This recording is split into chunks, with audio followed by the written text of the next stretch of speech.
I recently made a very short video trying to summarise the core theory of the late Marxist theorist Fredric Jameson, and I want to approach his ideas from a different angle, particularly through the title of one of his more recent essays, Making History Appear. Now, as I try to explain, he would never have wanted history to be this sort of reified concept, as if history is a sort of thing or object out there. He wanted to work with the forms of events. He wanted to avoid what might be called an empiricist approach to history, just listing one event after the other, which might be called a chronicle. But also he didn't want to propose what might be called a philosophy of history, as if there's some big concept or essence to history, whether culture or national identity or something like that, that's propelling events forward. And as a Hegelian sort of Marxist, he was very keen to emphasize that whenever we do history, we are shaping a narrative, that history is a text to be written, very much out of our own class position, our own interests, and that we need to be aware of that. So in that sense, he's quite like Hayden White, who would be perhaps the most prominent postmodern philosopher of history, who would emphasize that history is always a constructed narrative, that we are always imposing a pattern, a story on the raw data, as it were, that is not self-evident. Now, whereas Hayden White would see this as a moral or aesthetic choice, as a Marxist, Jameson would instead describe it as a political choice. And I'm going to read an extract from Jameson's book, Reading Capital,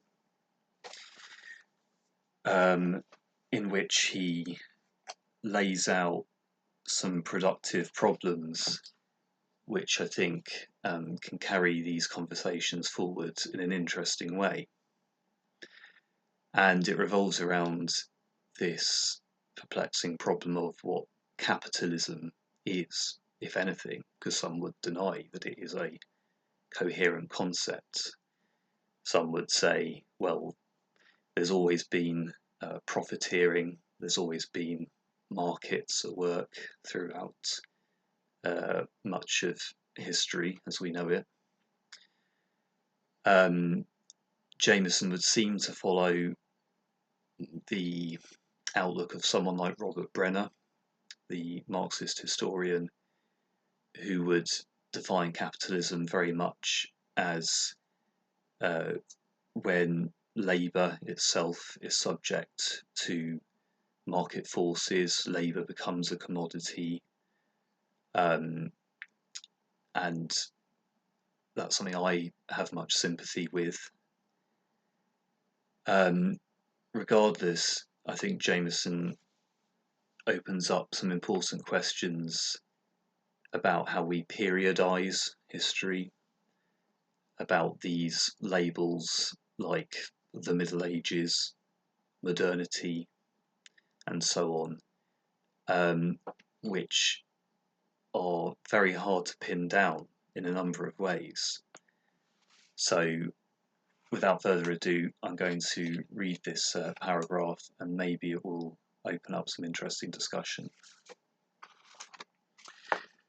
This is a sense in which, with the problem of transition, we are more than ever, in the embarrassment of philosophies of history. Here, the uncomfortable problem of periodization raises its head and forces us to make all kinds of unavoidable statements about breaks and transformations, about first times and boundaries beyond which.